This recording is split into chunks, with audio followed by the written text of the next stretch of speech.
Well,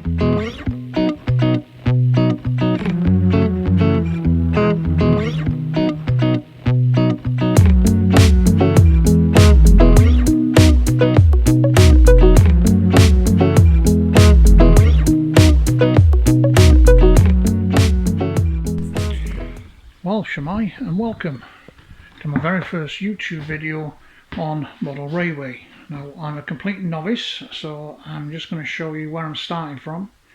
This is the shell of the shed that I inherited when I moved into this house. I have completely gutted it, as you can see. I have insulated it from the roof to the floor and boarded it out and installed a completely new electrical system.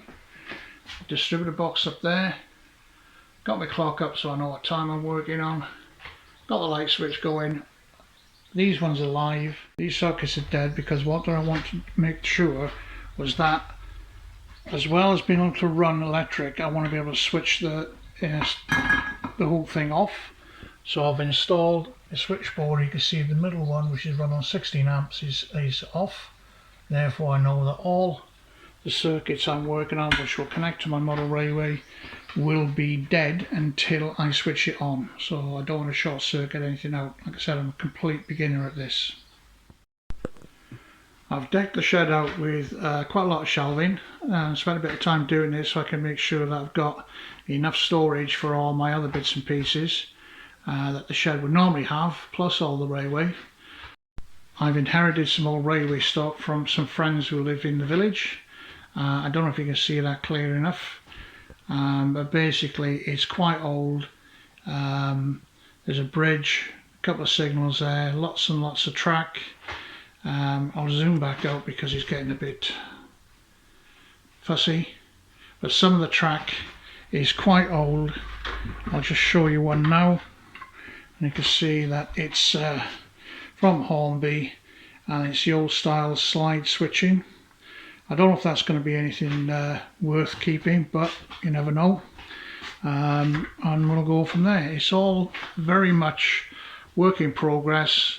I've never built one of these before. I definitely want it to go to DCC, and I definitely want to have it as a computer control, so I can use a laptop or an iPad to control everything.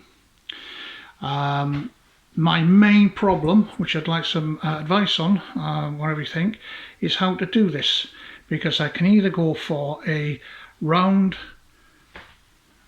and return, so it comes all the way round and return, and therefore in this bit here then I would have a lift up hatch or a pull down or whichever, or I could have a figure it out dog bone, so it comes in a big circle around, back out, and with something down this side perhaps for railway stock or a little yard or something like that. I don't know. I've literally spent hours and hours and hours watching YouTube videos on how people have built their model railways, and before I go any further, I'd like to thank people from Aberholt, Chadwick Model Railway, 000 O'Neill, Tony Dock Station, Little Wicket Railway, Trent Valley Railway, DCC Plus, Budget Model Railways, Northfield Junction, DCC Transit Train Automation, Hattons Model Railway, and many, many more for some fantastic videos and have helped me up a great deal, but they have raised a lot of questions. For example, what control system do I use? Do I go for Hornby, DigiKeys, I think that's where you say it, DCC Concepts, or Arduino, which I quite like the look of?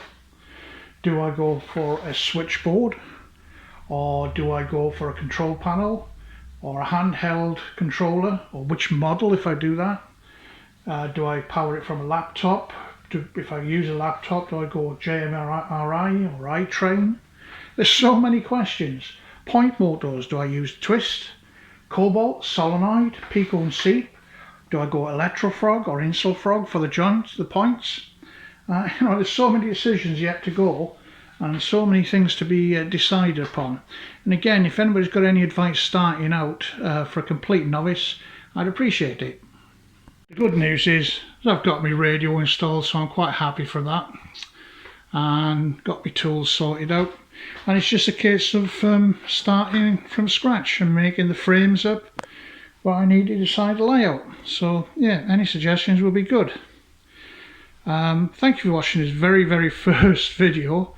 I hope that I'll get some responses from it, and I'll be posting more in the future. Cheers for watching. Diolch yn fawr.